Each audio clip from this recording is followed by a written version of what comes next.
আসসালামু আলাইকুম। Welcome viewers. আজকে আপনাদেরকে ব্যাংকে একটি সঞ্চয় হিসাব খুলতে কি কাগজ লাগবে সেটি ডেমো সহকারে দেখানোর চেষ্টা করছি। অবশ্যই উপকারী মনে হবে আপনাদের। যদি ভালো লাগে তাহলে অবশ্যই শেয়ার করবেন।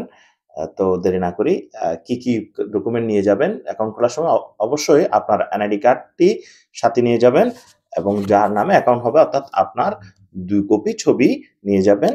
সেই সাথে যাকে নমিনি দিবেন তার এনআইডি কার্ডের একটি ফটোকপি নিয়ে যাবেন এবং তারও একটি ছবি নিয়ে যাবেন। অর্থাৎ আ যাকে নমিনি দিবেন তার একটা ছবি হলেই যথেষ্ট।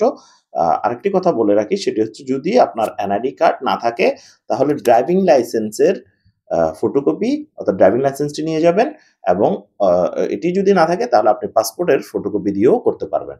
অথবা এইগুলো যদি না থাকে তাহলে আপনি ইউনিয়ন পরিষদ বা সিটি কর্পোরেশন থেকে ছবি সম্বলিত আ স্বাক্ষর করা একটি কপি নিয়ে যাবেন এবং সেই সাথে ঠিকানা নির্ধারণের জন্য অনেক সময় আ বিদ্যুৎ বিলের কপি অথবা ওয়াসার একটি কপি নিয়ে যেতে হয়।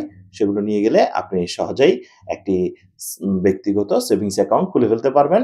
তো কেমন লেগেছে আপনাদের ভিডিওটি? যদি আপনাদের কাছে উপকারী মনে হয় অবশ্যই শেয়ার করে সকলকে দেখার সুযোগ করে দিবেন। ভালো লাগলে লাইক, কমেন্ট, শেয়ার করবেন। ধন্যবাদ সবাইকে।